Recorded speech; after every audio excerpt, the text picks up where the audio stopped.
Hello, my name is Mark Eisman, Vice President, Jade International.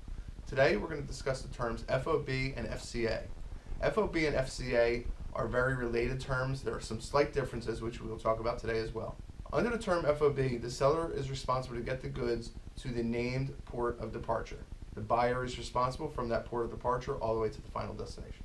Under the 2010 Incoterms FOB and FCA, what are the seller's responsibilities? Excellent question, Scott. The seller's responsibilities are to get the goods from their door to the destination departure port. So, for example, on an import, if you're buying from Shanghai, the seller or the manufacturer is responsible to get the goods from their door to Port Shanghai, where the goods are going to be exported from. The buyer takes responsibility from there. On an export transaction from the United States, the seller is responsible to get the goods to the named destination port, and then again, the buyer overseas will take the responsibility from there. Under those same terms, FOB and FCA, what is the buyer responsible for? When does his responsibility end? The buyer's responsibility starts when the seller gets the goods to the named port of departure.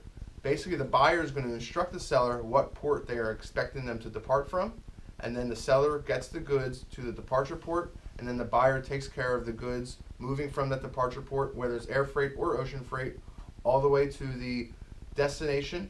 And then the buyer is also responsible for customs clearance formalities and then ultimate delivery to their facility.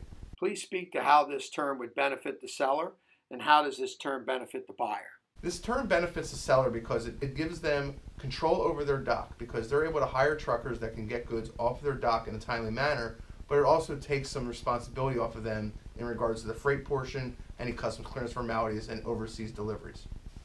This benefits the buyer, especially U.S. buyers. This is the most beneficial term for USA importers.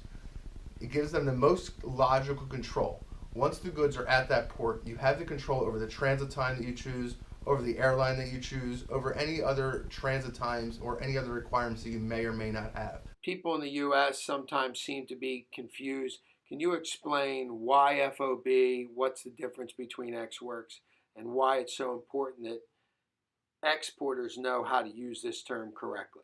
This term gets confused by USA exporters mostly because there's also accounting terms that use the term FOB.